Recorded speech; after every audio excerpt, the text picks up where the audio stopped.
3월 4일 토요일입니다. 마태복음 16장 21절로 28절 말씀. 이때로부터 예수 그리스도께서 자기가 예루살렘에 올라가 장로들과 대제사장들과 서기관들에게 많은 고난을 받고 죽임을 당하고 제3일에 살아나야 할 것을 제자들에게 비로소 나타내시니 베드로가 예수를 붙들고 항변하여 이르되 주여 그리 마옵소서. 이 일이 결코 주께 미치지 아니하리이다. 예수께서 돌이키시며 베드로에게 이르시되 사탄아 내 뒤로 물러가라. 너는 나를 넘어지게 하는 자로다.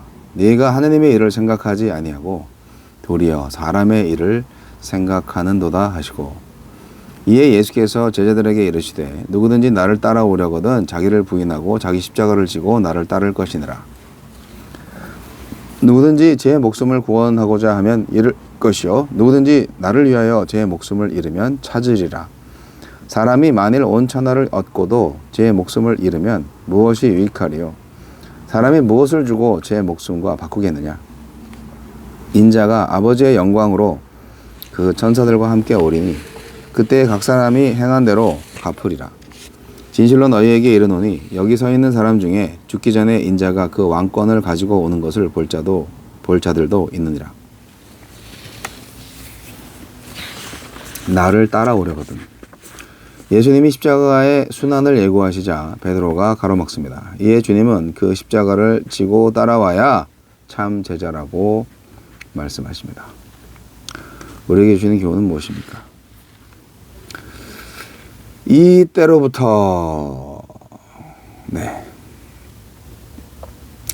마태복음 16장 21절 이때로부터라는 말씀, 이때로부터를 기점으로 마태복음은 예수님의 사역과 가르침에 대한 전반부와 예수님께서 고난을 받고 죽임을 당하고 제3일에 살아나는 사건에 대한 후반부로 나뉩니다. 마태복음은 긴 서론을 가진 고난 이야기입니다.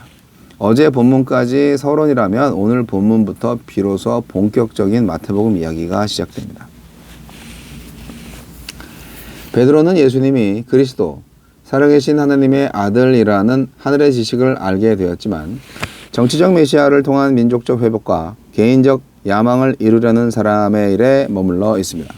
왕이 아닌 사형수로 오신 메시아, 하나님의 아들을 죽음으로 내모는 하나님의 일을 수용하지 못한다면 주님의 교회를 세워야 할 반석 베드로는 주님의 길을 가로막는 걸림돌이 될 것입니다. 천국의 대리인이 사탄의 하수인으로 몰락할 수도 있는 겁니다.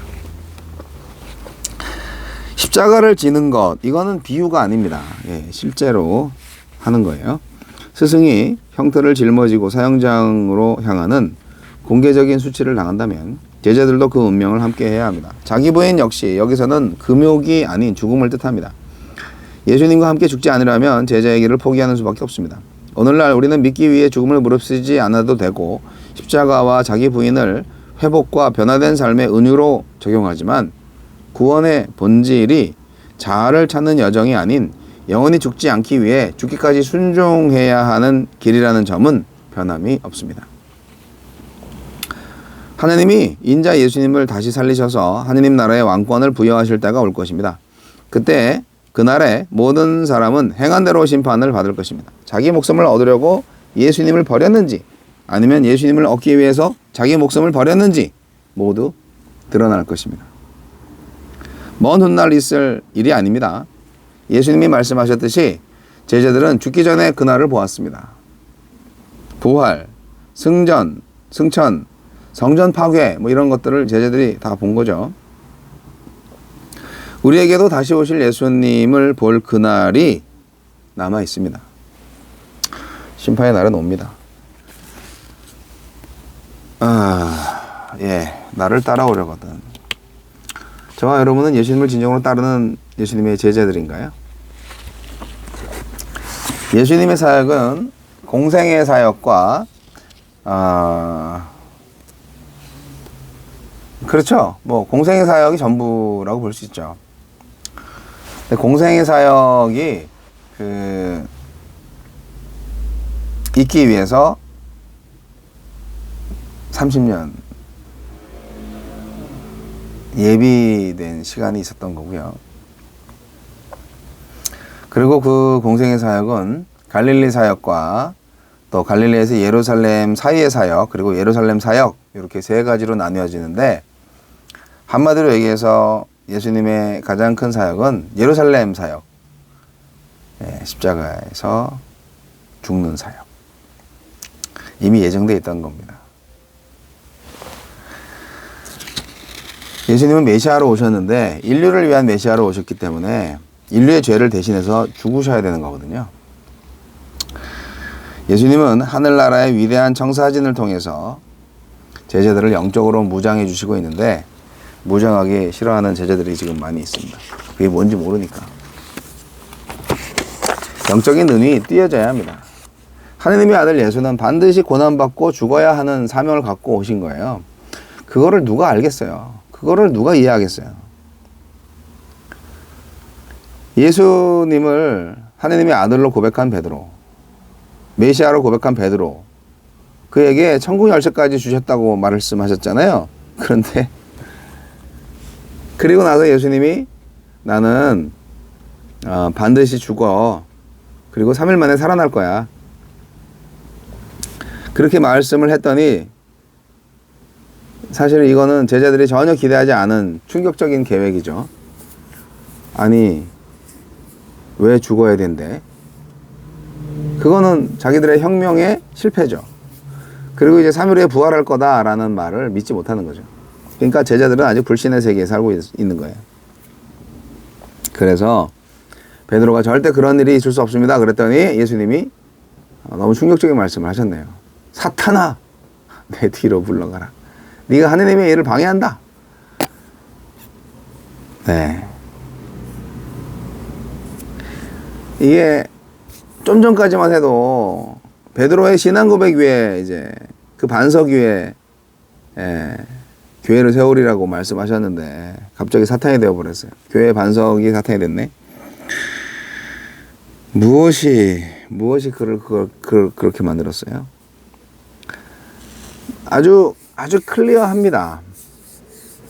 예수님의 십자가를 인정하고 그 십자가를 따르기로 결정하는 사람이 제자고요. 그 십자가 안 지겠다, 그러면 사탄의 하수인이 되는 거예요. 간단합니다. 구원을 얻는 믿음은 십자가의 예수를 믿고 따르는 믿음입니다. 오늘날 십자가가 아주 가볍게 느껴지시는데요. 십자가는 죽음의 형틀입니다. 베드로가 예수님이 제시한 로드맵을 거부한 이유는 결국 그의 믿음 부족이죠. 세속적 성향 때문이죠. 예수를 정치적 메시아로 생각을 했고, 정치적 혁명을 통해서 이스라엘을 회복하기를 원했던 거죠. 그게 자기들의 구원이라고 생각을 했을 겁니다. 그러나 예수님의 계획은 완전히 달랐죠. 예수님은 제자들이 추구하는 것이 다른지 알고 계셨습니다. 그래서 계속 열심히 가르쳐 주고 계신 거예요. 예수님은 말씀하십니다. 제자들이 추구해야 할 것은 십자가 없는 영광이 아니라 자기 십자가를 지고 당신을 따르는 믿음이라는 걸요. 자기 십자가를 지고 예수를 따르는 믿음이 필요한 거예요, 우리한테. 예수와 함께 죽으면 살겠지만 예수를 죽이고 자기만 살겠다고 하면은 다 잃게 됩니다. 그 역설이 진리입니다. 천하를 위해서 예수를 죽일 것인가? 천하의 주인이신 예수를 위해서, 복음을 위해서 내가 죽을 것인가? 결정하셔야 된다, 이 말입니다. 믿음은 선택이에요. 창조의 하나님, 부활의 하나님을 믿고 이 세상에 나가서 이 세상에 대해서 죽을 때 진정한 생명으로 다시 산다, 부활한다, 이거를 믿는 것이 참 믿음입니다. 여러분, 예수님의 부활을 믿으십니까? 그렇다면 저와 여러분의 부활도 믿으십니까? 그렇다면 오늘 예수님과 함께 예수님의 뒤를 따라서 십자가를 지시겠습니까?